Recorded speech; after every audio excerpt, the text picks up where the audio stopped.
Now, today our reading again is from 1 Thessalonians chapter 1. We're going to read 4 verses 5 to 8. For our gospel came not unto you in word only, but also in power and in the Holy Ghost, and in much assurance, as ye know what manner of men we were among you for your sake.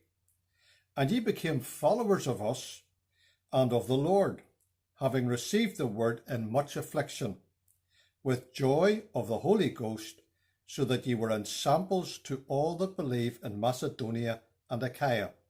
For from you sounded out the word of the Lord, not only in Macedonia and Achaia, but also in every place your faith to Godward is spread abroad, so that we need not to speak anything. You've heard the saying, words is easy. The problem that many of us have, it's certainly a problem that I have, is that we find it easy to speak and hard to act. Like the story of the mice who held a conference to decide what should be done about the cat. The discussion came up with the bright idea that a bell should be placed around the cat's neck so that the mice could hear it coming. The words were easy, but who was going to put the bell around the cat's neck? That's where actions let them down. When Paul came to Thessalonica, words and actions were perfectly aligned. Paul writes that our gospel came not unto you in word only, verse 5.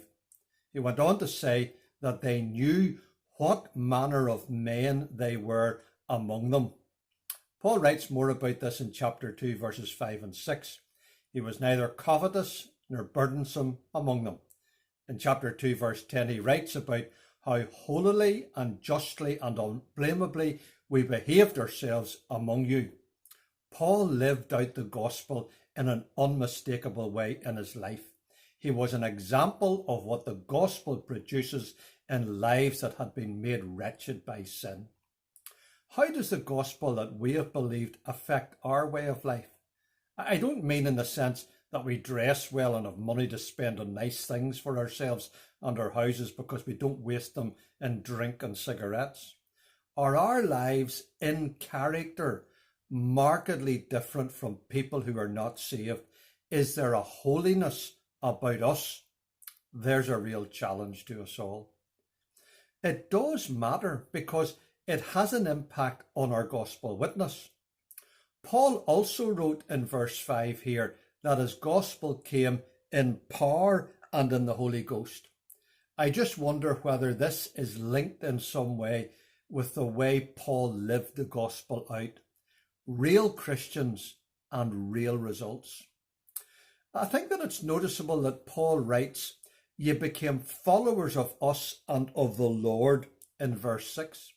It's not that Paul was recruiting people to his party. He writes against that kind of thing in 1 Corinthians chapter 1. He is emphasizing that the gospel produced real change in these Thessalonians, as it had in him. And in their turn, they were ensamples to all that believe in Macedonia and Achaia, verse 7. I just wonder, what kind of an example am I to others? Now here's another searching thing. In verse 5, the word came to them. In verse 6, the word was received by them. In verse 8, the word sounded out from them. They became channels for the message of the gospel. This is the only occasion that this word for sounding out occurs in the New Testament, and it gives us our word echo. An echo is an ongoing sound which sounds repeatedly as it spreads. That's what the Thessalonians did, and that's what we ought to be doing too. How am I getting on at that, echoing the gospel? Next, we will look at the first reference to the Lord's coming in the letter.